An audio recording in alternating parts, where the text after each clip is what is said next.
not only on the committee works, but even in the debate, discussion in the City Council po ay active tayo. Magandang araw po sa inyong lahat. This is Councilor Danny Hirang, ang ganda ng Pilipinas. Mahalin po natin ito. Pag-uusapan po natin, by the way, welcome 2026. And lahat ng mga nanonood, lahat ng ating mga kababayan, Visayas, Tagalog, English, or saan ba kayo ngayon, praying po na sana po ay nasa mabuti kayong kalagayan. Tuloy po tayo sa bagong taon, sa 2026. Welcome po natin. Dumaan na yung 2025. Abante na po tayo. Tuloy-tuloy na po tayo kung anong dapat gagawin. Hindi si Congressman Abante, ha? Abante meaning forward. Let's move forward.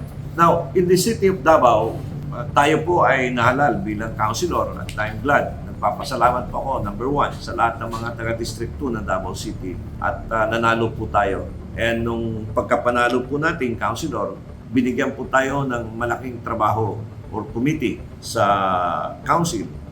Tayo po ang chairman ng malalaking committee. Chairman ng Committee on Appropriation, Finance, and Ways and Means. So, pera ng Lungsod ng Davao, paano mag-raise ng pera at paano i-budget, i-utilize. Malaki pong trabaho yon. Kasi yung budget ng city is 15.8 billion and our population po is running up to 2 million na po, 1.8 plus na. During daytime, yung mga taga Davao provinces dito po nag-work sa lungsod ng Davao kaya umabot tayo ng 2 million during daytime. Now, ano po yung isang committee natin? Yung Committee on Games and Amusement. So ito po yung mga sabong, derby, laro, o ano-ano dyan. Yan po ang ating mga committee dalawa. Now, sa ating committee, ano po yung ating nagawa? At I just want to inform the body that not only on the committee works, but even in the debate, discussion in the City Council po ay active tayo. Nung pumasok po tayo, inuna natin yung bridge, Samal Island Bridge. Makita po ninyo dito sa Lungsod ng Davao, meron ng kinoconnect na tulay, yung Davao at saka sa Samal Island. And dapat supportive ito. Nakatutok ang support ng local government unit para po matapos itong tulay nito. Kasi may mga problem ng road right of way. Maglalagay ka ng malaking poste dyan, tatamaan yung water system, tatamaan yung kuryente ng ilaw. So kailangan ng support ng local government units. At tayo po ay tumutulong dito. Pangalawa, yung budget, lahat ng dapat ibigay sa empleyado ay nabigay lahat. Number one, yung gratuity na 7,000 last year ay naaprubahan natin nung pumasok tayo para na-release kayo this year. Lahat ng sweldo ng empleyado ng gobyerno, na-release lahat.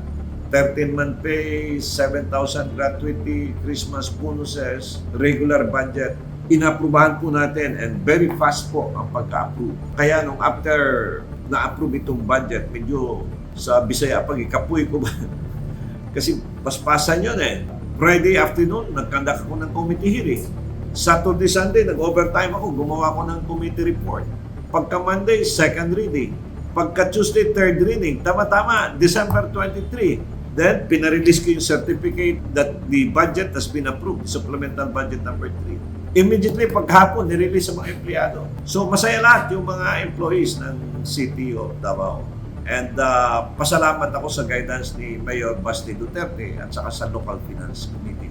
So, sa committee side, generally, maganda yung ating sa Committee on Finance. Dito naman sa Games and Amusement, wala tayong pending na backlog for this last year. Lahat ng mga requests, sabong derby, kasi kailangan dadaan sa City Council yan. Approve din po lahat ng City Council. At yan, naka-raise tayo ng funds kasi diyan sa mga amusement, palaro, shows, nandyan yung amusement tax. So yung makukuha nating taxes doon ay magiging parte ng pera ng gobyerno. Ito po yung mga ginagamit natin sa pambayad ng sweldo ng auxiliary police, pambayad ng mga empleyado ng government, pambili ng gamot sa lingap para sa mahirap. So kailangan ng pera ng gobyerno kasi ang tinutulungan mo dito, 2 milyon na tao.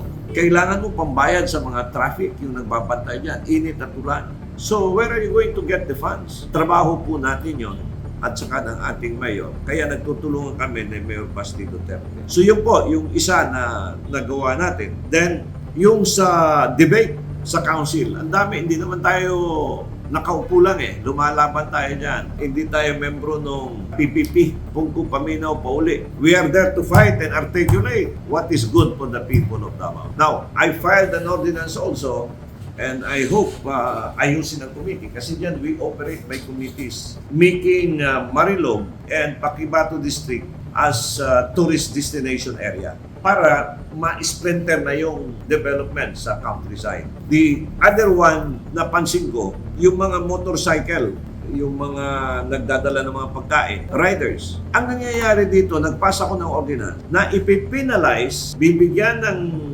penalty yung mag-order sa mga driver pagdating ng pagkain, yung mga Grab or ano dyan. Pag inatid yung pagkain, tapos dili bayaran. Ang reason, ba't hindi nagbayad? Dahil delay. Pangalawa, meron pang mga scam. Mag-order yung pala wala. So lahat nitong mga nag-aabuso and taking advantage dito sa ating mga kasamang driver na naghahanap buhay ay dapat sila i-penalize. Imbestigahin, i-file ng kaso, then file ng kaso based on that ordinance. So nakapile po yan sa ngayon. And isa ito sa mga focus area natin na titingnan to penalize them. The other one na titingnan po natin is yung utilization of funds. Tutulungan po natin yung mga barangays at saka sangguniang kabataan kung paano mag-prepare ng budget. Kasi 365 days lang yan Pag ma-delay yan ng 1 o 2 buwan, wala na, next day. Kasi sa processing ng government, napakatagal. Kaya maraming mga project na nadidelay yung implementation. And the government, especially in the city of Davao, is very strict by complying the auditing rules and procedure. Talagang kaya lumalabas ang city na ito lang ang city na walang utang because maganda yung pagkagamit ng pera. Kahit walang utang, hindi ng utang, napakaganda ng Davao. Malinis, may tubig, walang brownout. Tumataas yung mga negosyanteng pumapasok. So, ang challenge dito, ito lang po yung ating i-sustain. So, in summary, Committee on Finance, maganda po yung ating pagkagawa doon. Sa Games and Amusement, maganda din. Sa Council Debate, hindi po tayo nagpapatalo dyan, basta interest ng tao. Then, ayusin po natin yung mga darating pa na mga problema. Like, maraming subdivision pa dito na merong private water na hindi nakaka-connect sa water district. Maganda kasi tubig namin sa Davao Unfortunately, may problema doon sa subdivision area. And of course, itong mga riders, tutulungan po natin na mabigyan sila ng justice na kung saan nagdadala lang sila ng pagkain, naghahatid yung mga riders. Pagdating doon sa nag-order, dili bayaran. Lisod pa pangitaon kasi na-scam. Dapat yung mga taong gumawa noon should be penalized. Dapat hindi kasali yung mga drivers. The agreement should be between the meeting of minds, yung inorderan at saka yung nag-order. Yung driver, agent lang yun, tagatid lang yun Wala po sila ilapon. So kung unsay serbisyo, gihim mo sa driver, dapat bayaran. But usahay, ang worst, ang driver pa yung mutapal. Luoy kayo. So these are the things that we are going to do. So sa inyong lahat, maraming salamat po. Tuloy-tuloy po tayo sa City Council.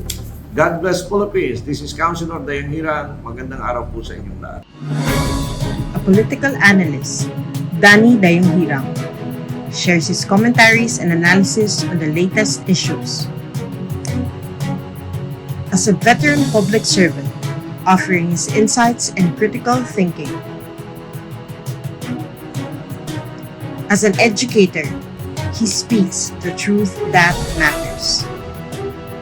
Our seasoned legislator, Danny Dayang Hirang, is live every Monday, Wednesday, and Fridays at 6:30 to 7:30 p.m. via Facebook. Follow us on our social media platforms for more details. Mahalin natin ang Pilipinas.